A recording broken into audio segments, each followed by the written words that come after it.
Microsoft अपने competition को इसीलिए खत्म कर सका क्योंकि रिस्क लेकर के they always used to think ahead of time.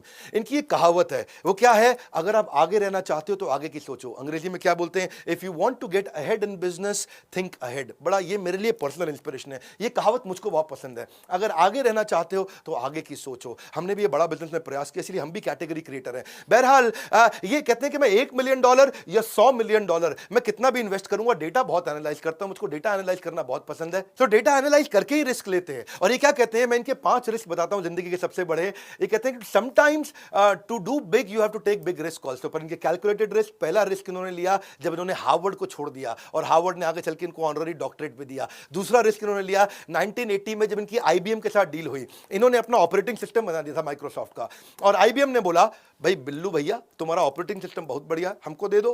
बोले दे देंगे। बोला कितना पैसा? तो ये सब बड़े खुश हुए, स्टीव बामर, इनके साथ के सब लोग बहुत खुश हुए कि भाई सॉफ्टवेयर आईबीएम ले जाएगा, अपने कंप्यूटर में डालेगा और हमको बहुत पैसा मिल जाएगा। बोले नहीं नहीं नहीं नहीं, हर कंप्यूटर का अलग पैसा लूंगा। सुनिए मेरी बात, एक साथ पैसा नहीं चाहिए। हर कंप्यूटर पे जब जब तुम अपने आईबीएम के अंदर मेरा सॉफ्टवेयर यूज करोगे, मुझको रॉयल्टी फीस चाहिए, और तुमको ही नहीं बाकी सबको भी बेचूंगा आगे चल के। और इस रॉयल्टी के चलते इन्होंने जिसने मशीन बनाई, जिसने कंप्यूटर बेचा, उसके अंदर सॉफ्टवेयर इनका और इनको रॉयल्टी फी मिलती रही। वो रिस्क था। आईबीएम हो सकता है इनको डील को मना कर सकता था। इनके सारे पार्टनर दोस्तों ने बोला था, एम्प्लॉयज ने बोला था, अरे एक बार में पैसा ले लेना, मजे मारेंगे जिंदगी में।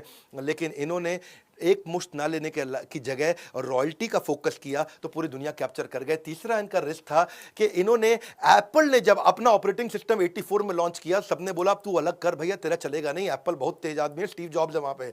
लेकिन इन्होंने उसके साथ ही अपना भी ऑपरेटिंग सिस्टम लॉन्च कर दिया, और इनका ऑपरेटिंग सिस्टम ओपन मॉडल पे काम करता था, जबकि एप्पल केवल एप्पल की मशीन्स पे चलता था, और इसके कारण इनको सफलता मिली, और ये पर्सनल कंप्यूटर में 90% मार्केट लेगा। चौथा रिस्क इन्होंने, जब 2008 में माइक्रोसॉफ्ट को छोड़ करके स्टीव बामर के हाथ में कंपनी पकड़ा करके इन्होंने मेलिंडा गेट्स, जो बिल मेलिंडा गेट फाउंडेशन इतनी एनजीओ चलाने के लिए चले गए थे, वो रिस्क था।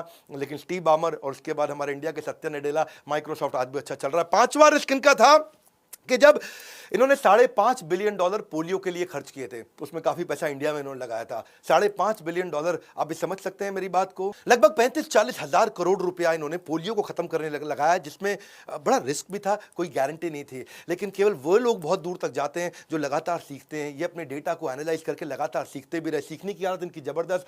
5 से 7 किताबें ये हर टॉपिक पर जब बोलना पड़े तो पढ़ लेते हैं। 50 से 100 किताबें हर साल पढ़ लेते हैं। जब बच्चे इनके साथ हॉस्टल में डॉर्मेट्री के अंदर प्ले बॉय पढ़ा करते थे, तो उस समय ये फॉर्च्यून मैगजीन पढ़ते थे कि दुनिया के सबसे बड़े अरबपति कौन है। एक्चुअली टी बामर से कॉलेज में इनकी दोस्ती भी, फॉर्च्यून मैगजीन इनको जब पढ़ते हुए देखा ना, तभी इनकी दोस्ती भी हो गई थी। और ये थिंक ब्रेक भी लेते हैं, हर साल 1 हफ्ते की थिंक ब्रेक लेते हैं, और उस 1 हफ्ते में केवल किताबें पढ़ते हैं और कुछ नहीं पढ़ते, कुछ नहीं करते हैं।